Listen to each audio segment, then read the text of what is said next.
This is a story that needs desperate attention.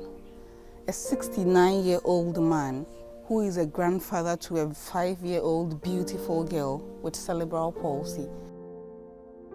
She's in a real bad state and needs help. Unfortunately, they are no longer able to afford going for physio services because the child is too heavy. It has a big toll on their finances.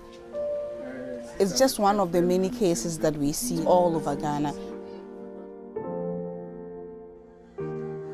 Catherine is a mother of Olivia who has cerebral palsy. Catherine moves from Kaswa to Multicase in East Legon, which takes about 3.5 hours, once every week for the services.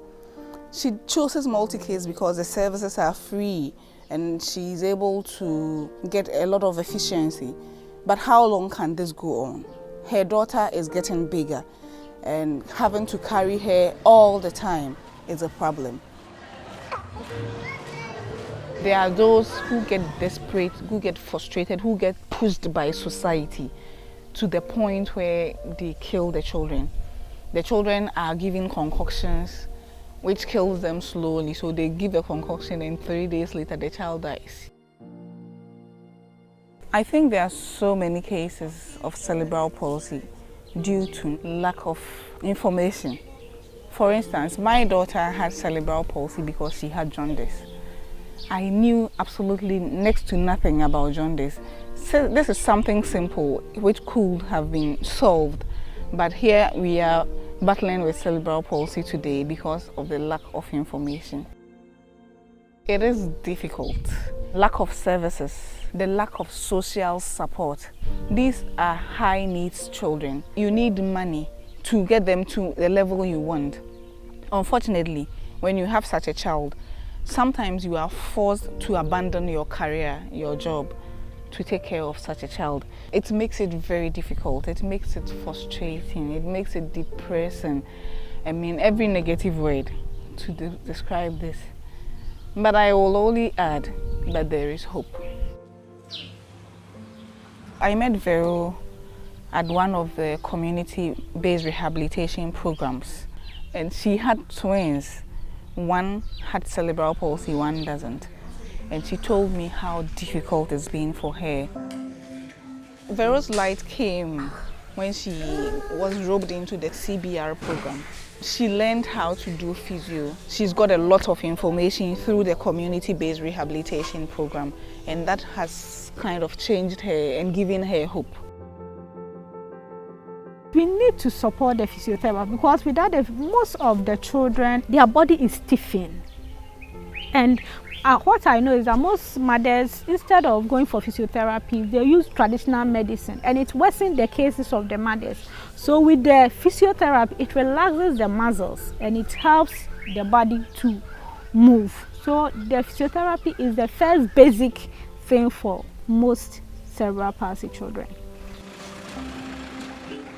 What physios do is to be able to help those children so that they can attain their maximum potential, so that they can be able to sit, they can use their hands to play, they can be able to stand, eventually some will be able to walk. So the physio is like a trainee. Some children, yes, it's possible that their maximum potential can just be to sit. But in that sitting position, the child is functional, can do something. It's better than lying down. You know, every day of your life you lie down, you are just a liability. And so that's what CBR is doing, going into community and helping children with CP, helping their parents so that these children can be some sort of independence. But I believe that the workload is so much. And I think that CBR needs support. So what happens is that when we see children as late as 5-year-olds, there are so many deformities, they have so many disabilities. It's so difficult to rehabilitate them. But where there's a case where the child comes as early as 3 months, we can do so much for the child. The child does not become a burden to society, and that is great. But the challenge is we do not have as many physiotherapy units in Ghana as we should. So there are young people with cerebral palsy in Ghana who are a kind of model for us to look up to. One of such is Sean Pubby. I want to become an army officer and a really good businessman. Sean's dreams is becoming a reality because he got all the love, all the attention, the right services at Multi-Kids has helped him to be what he is today. Many mothers look up to Sean with hope.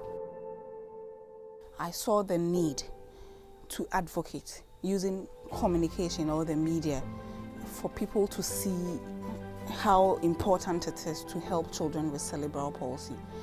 So I started this special mothers group, which is supposed to serve as a platform for parents to share ideas, encourage ourselves, but most importantly to come together to advocate for services that serves the needs of both families and children with cerebral palsy in Ghana.